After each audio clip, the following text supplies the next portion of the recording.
Hi, I'm Maddie Cribbs. Today I'm going to show you how to do a turkey stitch using hand embroidery. You're going to need a hoop any size you want, fabric to fit the hoop.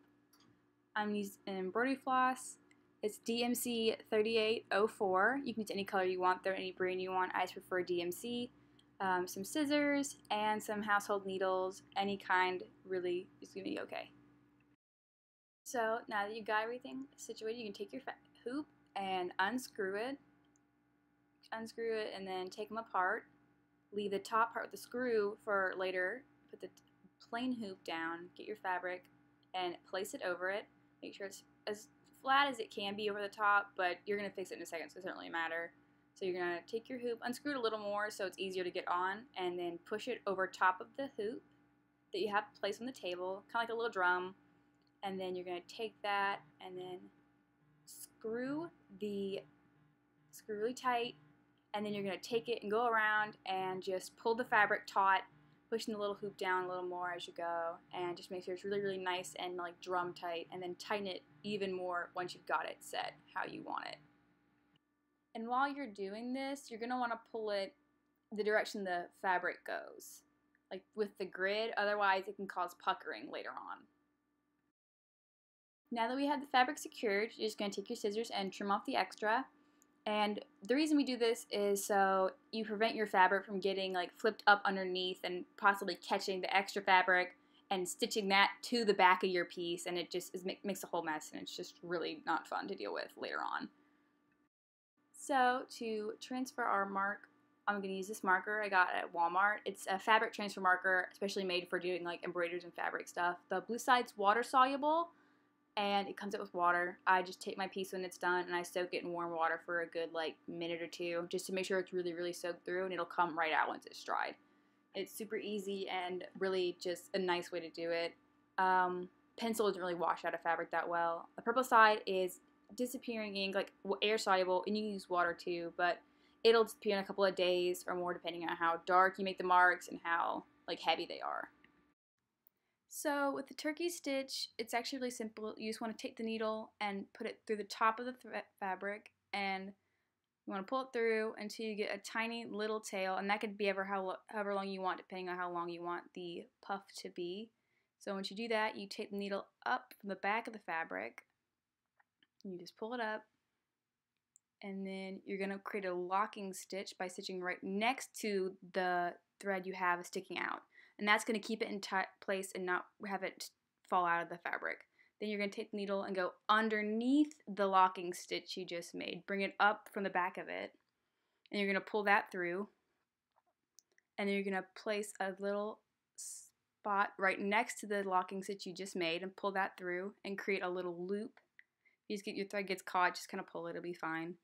And then once you've got that set, keep it around the same length as your first stitch.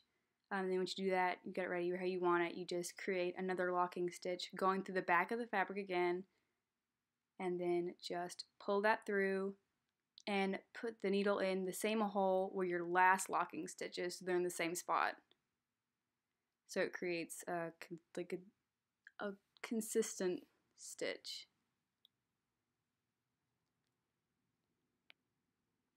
And once that's set, it's pretty much the same thing over and over again. You just go in rows until you've got it how you want.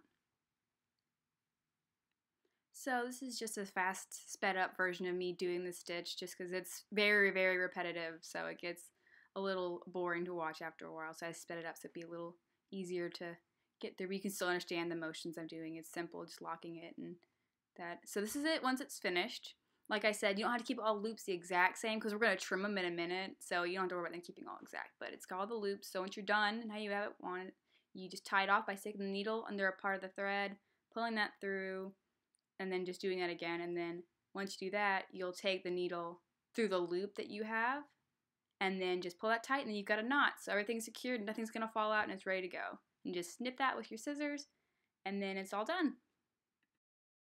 So the number of strands that you use for your turkey stitch can actually really change how it looks. I used a full 6 strands today, and you can see in a second, once I get it all untangled, that there are indeed 6 little strands, and it just makes a denser, thicker, fluffier stitch because there's more thread filling it than there would be normally. If you want something lighter, you just split it apart and do 3 or less if you wanted to make a lighter, loose stitch. So this is a sampler with different turkey stitches that I've done, and it's actually a really versatile stitch in that you can do whatever shape you want, just depending on how the rows are done. So you could do a heart or a flower, or with the yellow ones like a semicircle. So the rows are just not completely done. It's just really simple. This is it. Once everything's stitched and you're all finished, and now you're just going to go through and catch the loops and then snip them all. Go through and snip all the loops and then get them cut so we can fluff it out and trim it later once everything's all done. Just going to go through real quick, snip, snip, snip, snip, snip, and then running your needle through it or your scissors through it will actually make it fluffier and, you know, more full and voluminous. So it's extra puffy and fluffy.